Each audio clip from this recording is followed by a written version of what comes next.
have public comment. Next, Gary. Gary Akabachi, 252 Franklin Street. And the other item is this Felton Field. At one of the most recent meetings, I heard Councilman Lopez talk about Felton Field being contaminated, and going back, Councilman Bernard had something on the agenda regarding this. I don't live too far from there. I grew up around there. This has been going on since, March of 2012. The DEP found these contaminants, PCBs, arsenic, copper, nickel, lead. And then in August of 2013, the engineering firm corroborated what the DEP found.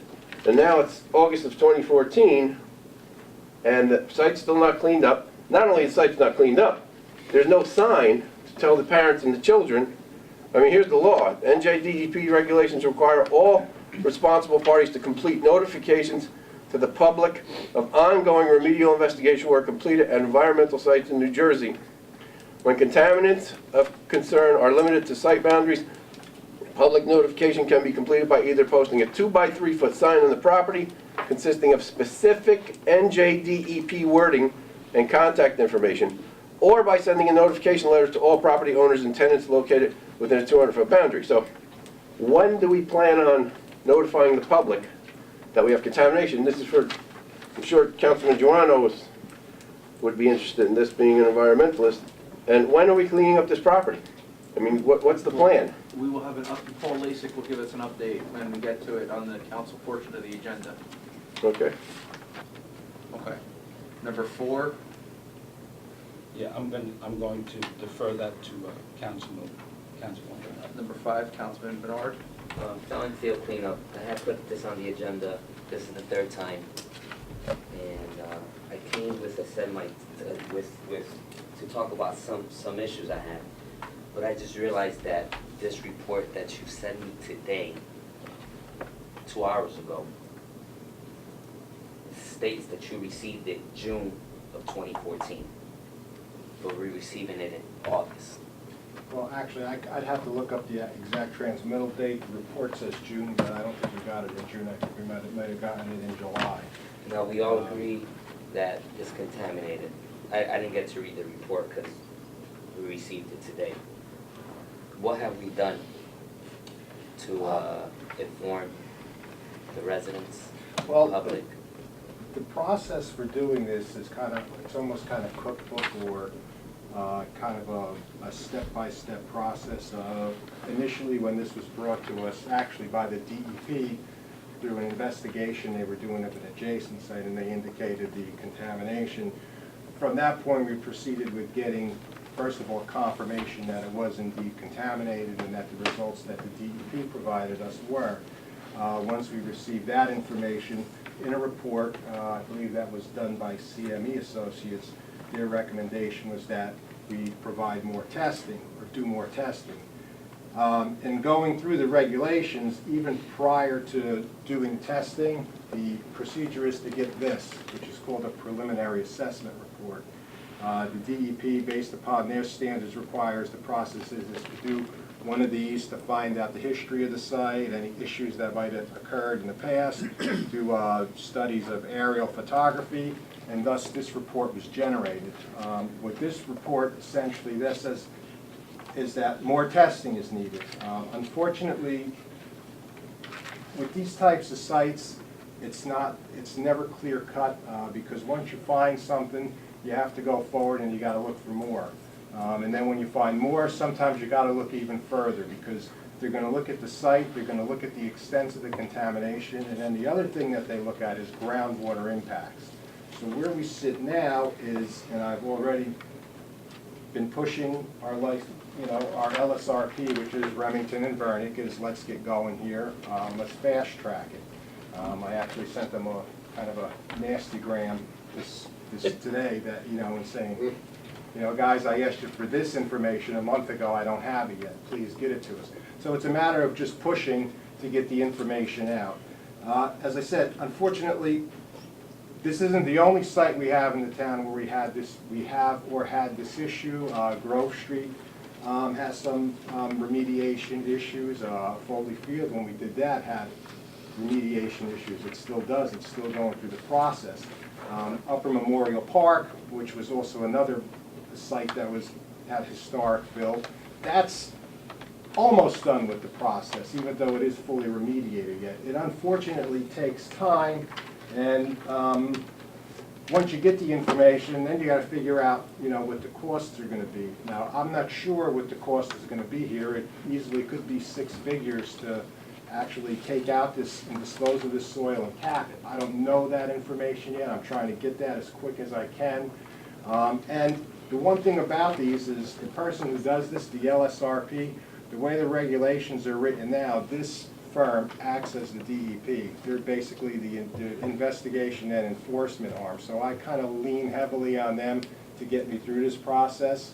And I understood, as Mr. Iacobacci was saying about the signage, I'm going to look into that because you are at some point required to put signage on it. I don't believe, because we're at a preliminary assessment, that we need to put the signage up now. Certainly as a precaution, we fenced it off, but I certainly want to make sure we remain in compliance with the state regulations.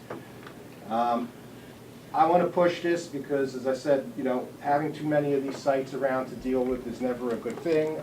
And I can only ask for your patience and let me see if I can push forward with this and get these guys moving a little faster and see where we can go. Budgets are going to be an issue, so the sooner we know this information, the sooner we can see where we're going to get the money, whether it's through capital or a grant or something else. These are my concerns. You have kids that play in the park. The contamination is next to the swings. You have a field up the street. We're going on this for 2 years, if I'm not mistaken. When is it going to get done? It took me 3 times to put this on the agenda to get this far. And then I get a report hours before the council meeting, which I think that's unacceptable because I couldn't read it. Understood. I would have gotten it to you sooner once I knew it was on the agenda, but I just returned from vacation this morning, and I got you what I could as quick as possible. And I have to review how it was distributed, because I thought I distributed it earlier. Maybe I didn't, maybe I did. That's something I will look into. Certainly there is a timeline of this process from the beginning till now. I don't have that with me yet, but I can certainly give you a timeline as to how we did it and what we did. This hasn't been, this has been an ongoing process. There's basically, you get the information, they have to go out, they have to test, the information has to be processed, they test for dozens and dozens of substances, and then they put the report together. And again, at the time, once you start this, we have to make sure we have money budgeted in the capital to pay for it. We have been doing that so far. So it's not something that just stops and then, and then we start it all over again. We just kind of continue going through it. And certainly the updates that you're asking for are acceptable. And it's something I certainly feel everyone's entitled to. And Is there anything you could put on the gate, like in the Westinghouse? You see, they have something covering the gate for the residents across the street. I don't know if that helps any, but I think we should do something to cover the area up until we have more information on, when are we cleaning it up. I think we should inform the residents, because some residents don't know. Mm-hmm. We don't know if they're allowing the kids to jump the gate and play ball or something, especially now since it was yeah, we took care of the weeds. Yeah, we took care of one problem and I guess created another one. But yeah, let me look into how we could secure it. As I said, I will call these people tomorrow and I'll see what particular signage can be put up so we can better, notify. Again, I kind of lean on the LSRP to tell me what we need to do when we do it, and that's kind of what I'm doing. But let me see if there's something amiss or something we need to provide, and we'll go from there with it. Councilman Lopez? Are we paying this company to do the studies? Yeah, as we pay So for then why when are we you get. saying you're pushing to get information? Well, once we got this study, it had its recommendations in it. I asked them for basically a scope of work and a proposal to do the next phase of it. That's what I'm pushing them for. We haven't paid them anything yet. I'm just waiting to get what the damages are gonna be, so I could properly budget for it and authorize them to do the work. Well, this site was found to have contamination in July, I believe, 2012, Correct. right? And that was discovered by the DEP because they were doing studies around the area. Apparently. When the township found out about that, they were told that they should close the field. By your first engineer, CME Association made that recommendation to fence it off, Right. and we did. So there is an issue in regards to the contamination, It was done as. meaning that the kids shouldn't be on that property. Well, correct, it's actually done, Well, let me ask you this, would you have your kids play on that property? probably not, I mean, but by. So then why would any of the residents or us sitting here have our kids be around that property where there aren't any kind of notifications telling the, and adults, children, to stay away or stay off of that property? Well, as I said, once CME made the recommendation, they recommended that the field be fenced off, which is what we did almost immediately. We did fence it off and keep access out, closed. There might have been signs at that time that said closed, they didn't say contaminated, I'd have to go back and check with Recreation, but we immediately closed it off and said it was no longer accessible. I gotta be honest, that fence my grandfather can jump, Well, you know? that's understood, but just in experience, when we did Upper Memorial Park, we had signage around that, same kind of fencing with the signage contaminated. Within 2 days, it was cut and kids were playing in there. Well, we I still mean, got it, there are. but it's our responsibility to put up the signs. Absolutely, well, we Right. will, as I said, I will go through that and make sure that we sign it properly. I mean, personally, it was fenced off, it is clearly shown as a closed, property. But it doesn't say keep off of the I property. will- That is clear. I will Okay. clearly, Another reason why, or evidence that the property is contaminated, was because the grass grew at a certain height in 2014, where the residents were complaining that rodents were living and nesting in this area. They had to cut the grass because the residents were complaining about it. Now, that grass had to be cut by a special company because of the contamination. So that's 2014. So now, 2 years, we know that there's a problem with this property, and all we're getting now are reports.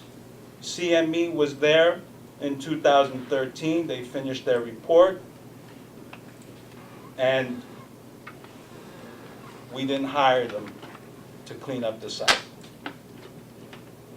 Have we applied for any HDSRF funds? not for that particular site. Why Now, not? We do have HDSRF funds for. Just for, so everyone can know, many of you may know already, it's called the Hazardous Discharge Site Remediation Fund.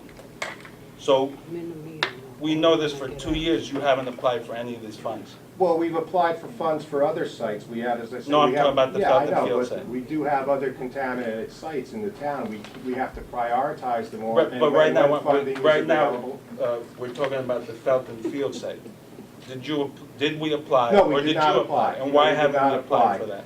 Because we needed more information to understand what the extent of the contamination was, what the estimated cost would be to do the remediation, and, what monies could be budgeted from where, if the township could contribute any. So we don't have the information yet to put an application like that together. That is why we're proceeding with this process, to get the site cleaned up, remediated, and appropriately taken care of. Does it normally take 2 years? Well, as an experience, just when I started with Upper Memorial Park, that project, that was essentially a recreation project that would turned into a remediation. When I started that, I didn't work here, my daughter was 5 years old. By the time that project was finished, I always thought it would be nice for her to have a nice place to play around. By the time we were finished, she was graduating high school. That's an exaggeration, only in that the DEP recognized they were very slow with the process, which is why they put the LSRP program in place. Well, I That's why just- they're trying to fast track it, that's the idea. Well, I just gotta ask any of you here, if you live next to that property, and if you had children, would you find it acceptable to live next to that property, and it's contaminated for 2 years now. And in my opinion, you have all these paper reports that are done, but really nothing has been done. Well, again, it's a process that you have to go through because you cannot just go on these sites and start excavating out soil because number one, you don't know what you're dealing with. Technically, you don't know what's in it and you don't know where you're going to dispose of it. So we can certainly go there, dig out all the soil and truck it around the state of New Jersey trying to figure out what to do with it and not even fully understand what the process is or what the plan is in place to remediate the Well, site. obviously, there is no plan. At there this is- point, I would agree, there is no plan. We are So working 2 years towards, and we don't have a plan. that's, That's unacceptable. Paul, can you send the council tomorrow a timeline of Sure. everything? Just Absolutely. so people We get a got the better timeline understanding. already. We got, The timeline was not in that email. well, I got a stack of Okay. emails about this thick Yeah. on it, so, I So, mean, I can send certainly us the send you all that timeline, so information. Councilman Joanna. One question, Paul, please. We're bearing the financial cost of the remediation. Is there a responsible party at this point, to your knowledge? To my knowledge, right now, we don't have anybody we can pin it on at this point. I mean, again, that gets into an investigation, trying to find out. Again, the process is these are very old sites. They're old industrial sites. They've changed hand many times. Some of this stuff, we don't really have a timeline as to when it appeared because it's just there now. I mean, this, as I said, this was initially investigated as a supplement to an adjacent property, and they found it. So, I mean, it's very difficult to say that it came from A, it came from B, it came from C. I mean, we certainly can research that once we get more information on what the contamination is, how deep it is, how far out it extends, and what it specifically is. Is it, there's some PCBs, is it historic fill, is it benzene, is it, I mean, it could, you know, and did those come from the factory, or were they, somebody drop them there, was it dumped there at night back in 1952? We don't know. We're not at that point where we can pinpoint the level of contamination and where it came from. Exactly. Right now, based upon some of the tests, I could see that it doesn't appear like the entire site is contaminated. There are AOCs, areas of concerns, where it is, but it doesn't look like, based upon the grid that was laid out, that the entire site is contaminated and that you shouldn't walk on it at all. I mean, again, fencing and all that is precautionary. If you know there's something there, it's better safe not to have anybody walk on it than to leave it open. And again, we have to essentially find out what this is, where it is, and do the appropriate investigation. I mean, you can dig 3 feet in, find nothing. You could dig 4 feet in, you'll find some. Again, unfortunately, it's a cat and mouse scenario with this until we finally get a remedial action work plan. Councilwoman Davis? So I'd like to just echo very quickly Councilman Lopez's concern. If we put up a fence, it just seems very commonsensical to just put up some notice very specific about what it is. And I think that could be an opportunity as a sort of learning point. So if we have to take all these kinds of precautions, letting people know why we're taking those precautions seems like not a very high hurdle or, to think about. So that's, but I'm not gonna keep beating that drum, but that does seem like something that was a major step. The other question I have is, does there exist a comprehensive list for the town where we have a list or a documentation, maybe not a list, but these are the places in which we've identified toxic situations, and this is the status of where they are, so that if someone wanted to, a council person or a citizen could go and just be able to check up on the status of these things. It's We on have the a- DEP website. Is that something that we can, Yeah, it's easy. I can send it to you tomorrow. Okay, It's but I'd like called it the to be- data miner. is it easy or hard? Do I have It's to go and type in Felton Field, or can I just get a You have- comprehensive list of? It could be a little tricky to navigate, but let me check. I think we may also have a list of our own that we can probably either post on a website That or would be something nice. so that everybody Because can have that. the reason I'm asking this is because these come up, and we talk about this location, we talk about that location, but I think that people would want to know where these things are and find them in an easy way without having to know that if I don't happen to know where the DEP and the, go and data mine, these are skills that Nobody has, Let's- except for you and Yeah, let's, Michael, let's maybe. get up, somebody just posted, let's get please, first thing tomorrow morning, do research about a sign and let's get some type of signage up there instead of the fence. No, I just Hold on, answered. Councilman Oh, I'm Shelley sorry. wanted to Shelley. speak first. Mr. Shelley. Just a question, Paul. How many sites that we have on Bloomfield possibly contaminated?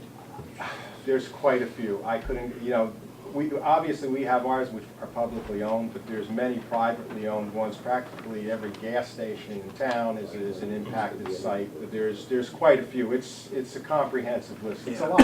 It's just the way the standards are written that certain things create an impacted site. So And there are quite a regarding few. Felton Field, have you legally and diligently followed up on the cleanup and the steps necessary to make sure that site is being taken care of like the rest of them? Councilman, I believe I did.